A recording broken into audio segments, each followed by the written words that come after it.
Welcome back. Across the American media spectrum, people are already talking about what changes President Obama will make to the rules of the news game in the U.S. They're talking about corporate concentration, how many newspapers and news networks are in the hands of so few corporations, and how, in the case of the coverage of the run-up to the Iraq War, the lack of alternative viewpoints can have disastrous consequences.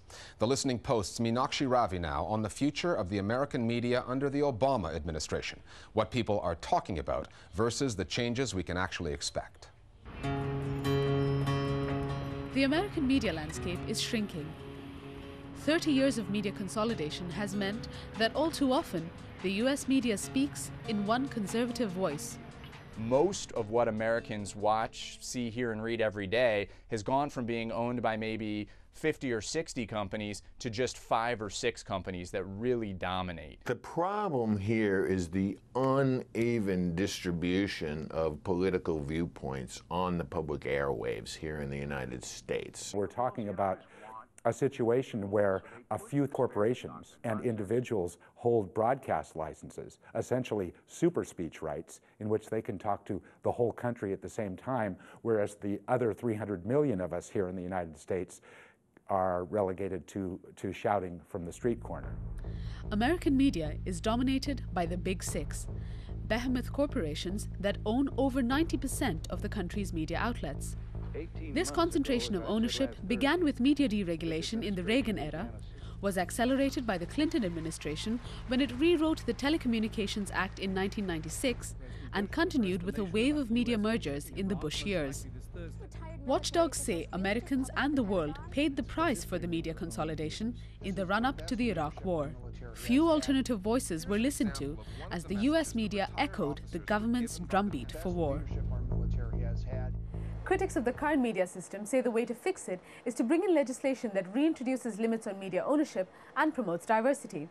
But the discussion on media reform is being hijacked on American airwaves. Instead of a debate about media concentration, another issue is coming up.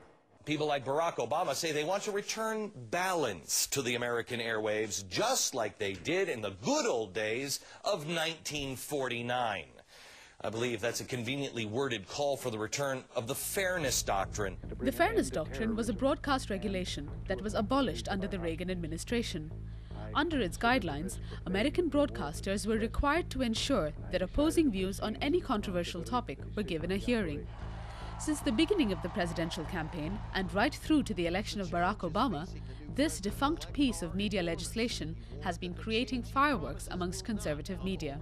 In case you don't remember the Fairness Doctrine, you might want to refresh your memory, because it could be back, and back with a vengeance. The Fairness Doctrine. Fairness Doctrine. The Fairness Farce. That's the subject of tonight's Talking Points memo. It's perceived by the right as this monstrously intrusive Big Brother-style federal program that would infringe on the First Amendment free speech and free press rights of broadcasters. That was a dictatorial federal mandate that forced regulations on broadcasters and forced ideas on listeners.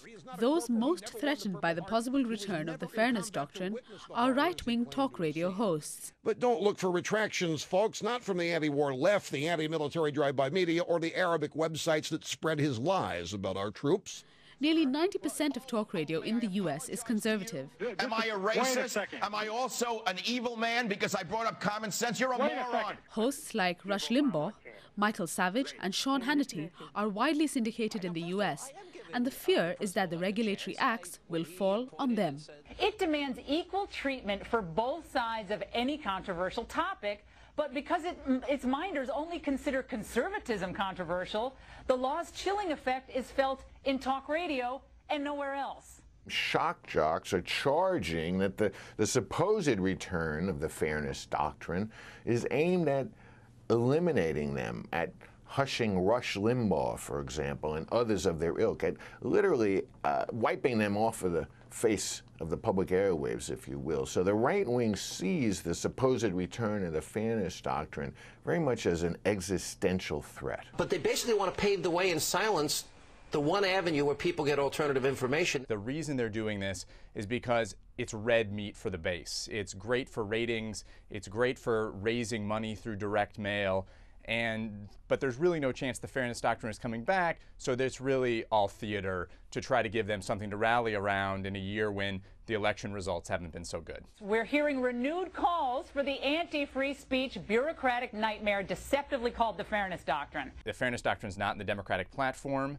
No bills were introduced in the last Congress to reinstate the fairness doctrine, and President-elect Barack Obama states unequivocally that he opposes the fairness doctrine. Under President Obama, I think you can look to the FCC to push for greater localism and ownership as a way of making for more diverse airwaves and allowing for more choices and more voices.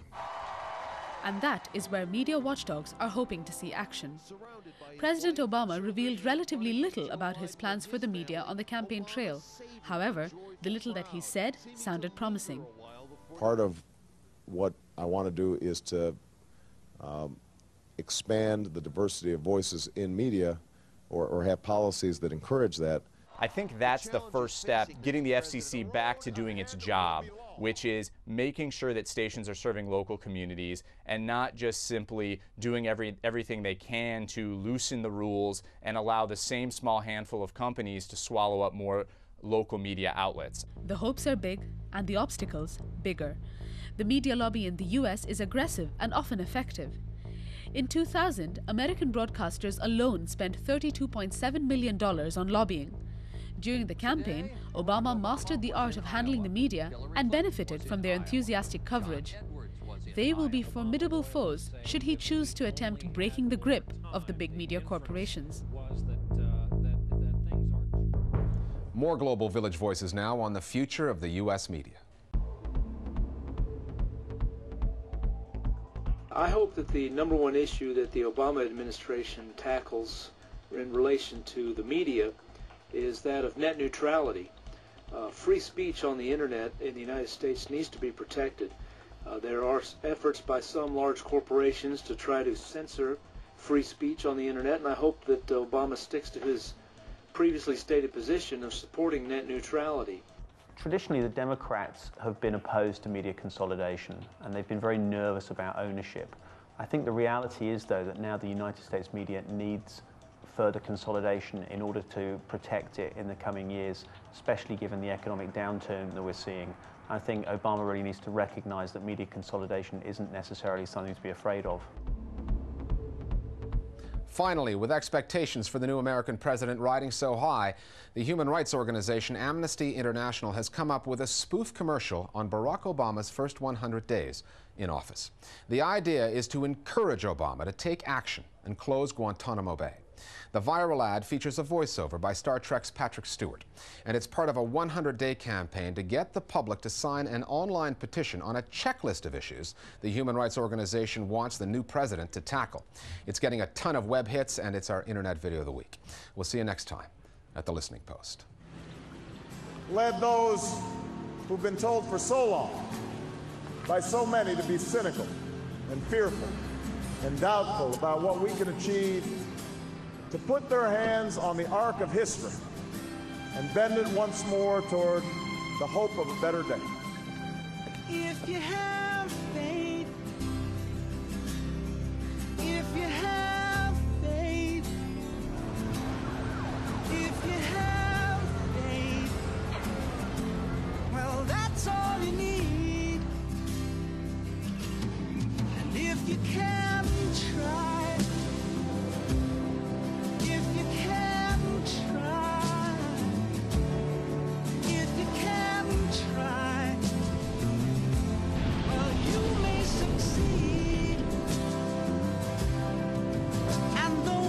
so sure what we're here for. You need nothing more. You need nothing more. 'Cause if you have faith, if you have faith. We don't expect the impossible in his first 100 days in office. But Barack Obama has said he would close Guantanamo and end torture. These things are possible, and you can help.